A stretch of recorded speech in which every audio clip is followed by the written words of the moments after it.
Hi, I'm Reese, and behind the camera is my wife Gabby, and running around somewhere or another is our daughter Ella. And together, we're the people behind the scenes at RnG Reptiles, and we just wanted to make a quick video to introduce ourselves and our collection.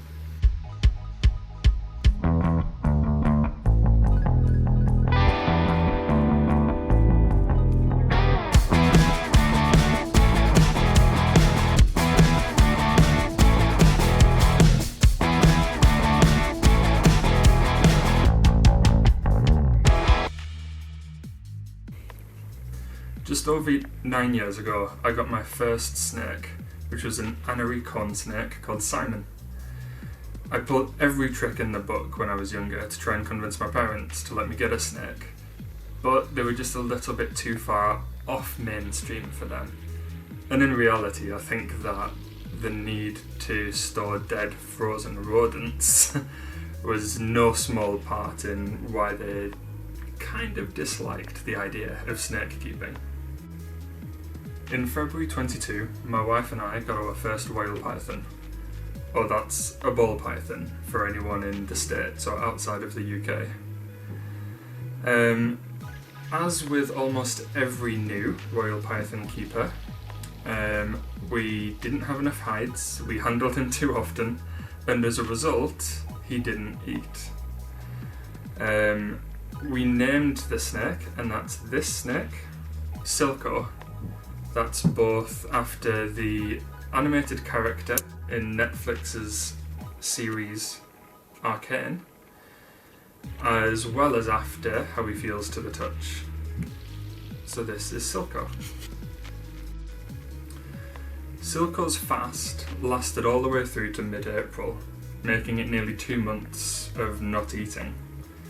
And in my research, trying to understand why Silco wasn't eating, I found that royal pythons, in case you guys weren't aware, are actually one of the animals who can last the longest without feeding in the whole of the animal kingdom. The record being 21 months of not eating. And that was just one of the few things that I found as I went down the rabbit hole of investigating royal pythons and herpetoculture. Now, the continuation of my research led me to the endless world of ball python morphs and genealogy, and that in turn led me to the desire of wanting to expand our own collection and start our journey in royal python breeding. Now, by April 22, we had 3 snakes in our collection. We had Simon, the RnG corn, we had Silco, and we had Sindra, who we believe to be a snow motley corn snake.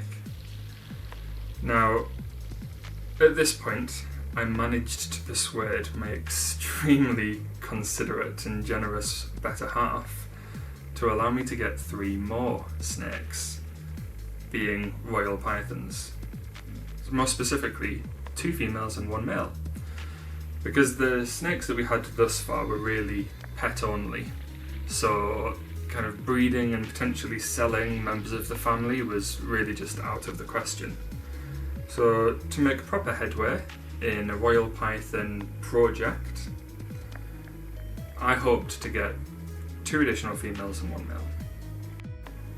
As with most python breeders, you can probably guess that it didn't just stop there.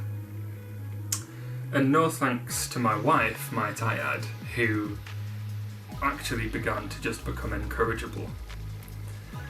So now we're in a position where we actually have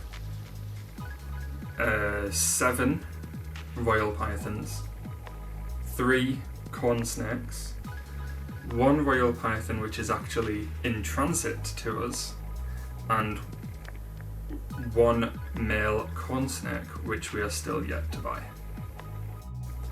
So right now I'm standing in our reptile living room where we actually have 8 of these 4 foot by 1 foot by 2 foot vivariums, 1 3-foot vivarium.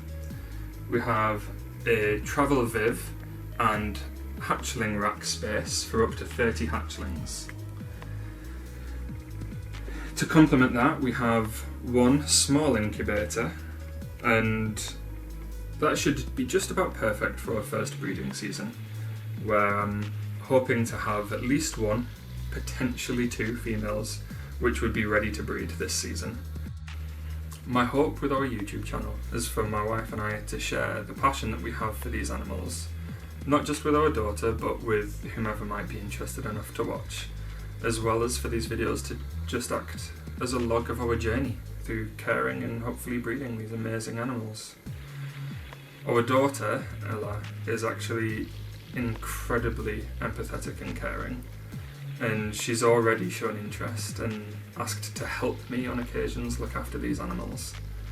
So hopefully we can actually educate her and teach her how to respect and care for these animals just as we do. As we grow and learn, we hope to share our experiences, and hopefully anyone watching, please feel free to share your experiences with us as well, because we absolutely acknowledge that we are very much still beginners.